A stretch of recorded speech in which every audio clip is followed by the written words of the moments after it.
Worries mount that worker shortages, as well as extended times for applications for interconnection, are going to threaten the transition to renewables nationwide over the next few years. The financial impact of grid outages has led to bipartisan support for expanding community solar in the state of Michigan. And a new report by Wood Mackenzie shows that solar installations in 2022 were actually down about 16%. But the news is not exactly like it sounds. I'm Jay Warmke with Blue Rock Station, and this is the news from the solar industry for the week of March 13th. Well, fears about growing lengths of time for interconnection approval to the grid for large solar installations, but primarily that we don't have enough workers to service the needs of the expanding renewable energy industry, has sparked concerns that we may not meet all of these aggressive goals by the administration. The Biden administration has set a goal of transitioning to 100% renewable energy by the year 2035. Well, what we're facing nationwide is record low unemployment. In fact, it's at about 3.4%. According to the Bureau of Labor Statistics, many of the industries, the trades, are searching, begging for people to come to work. In fact, the construction industry is short about 413,000 workers at the moment. Manufacturing is even worse off at about 764,000 shortfall in positions versus available people to fill them.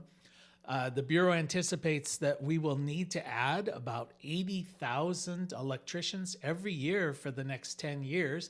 Nobody's quite sure where they're coming from.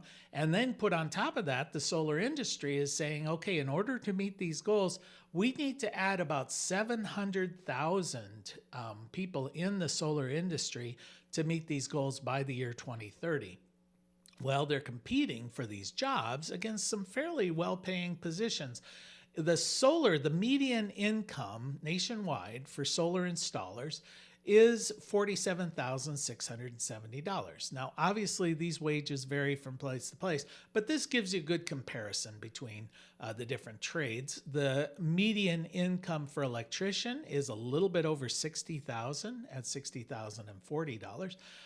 Median income for a plumber around $59,880. And if you work as a utility system construction person, it's going to be around $69,000. So that's a challenge that the industry is going to be facing. A bipartisan measure in the state of Michigan to expand community solar in that state is in part prompted by a recent study that shows the economic impact of grid outages. This one was specifically targeted at the state of Michigan. What they found is that Michigan's grid is actually much less reliable than the national average. In fact, in 2021, the average person living in Michigan experienced about 14.8 hours of grid outages during that year. The national average is right at around 7 hours. A number of other states that have very unreliable grids: Kentucky, West Virginia, Mississippi, Texas, Oregon, and the state of Louisiana actually had an astounding 80 hours on average of grid outages for the year 2021. Now, the study points out that many of these outages are caused by increasingly severe weather, but it's also a contributing factor is that the grid is getting older and perhaps not adequately maintained or robust enough to meet these severe weather events.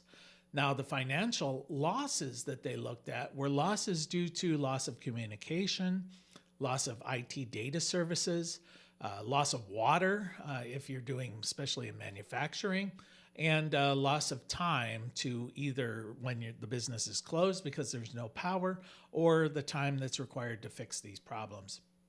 Well, the study found that in the state of Michigan alone, power outages in 2020 and 2021 cost the state about $4.9 billion, almost $5 billion, just because of these outages. Now, they did not take into account things like loss of food in residential environments, the loss of medicine where it may have thawed or whatever, or even lower productivity because of the power outages.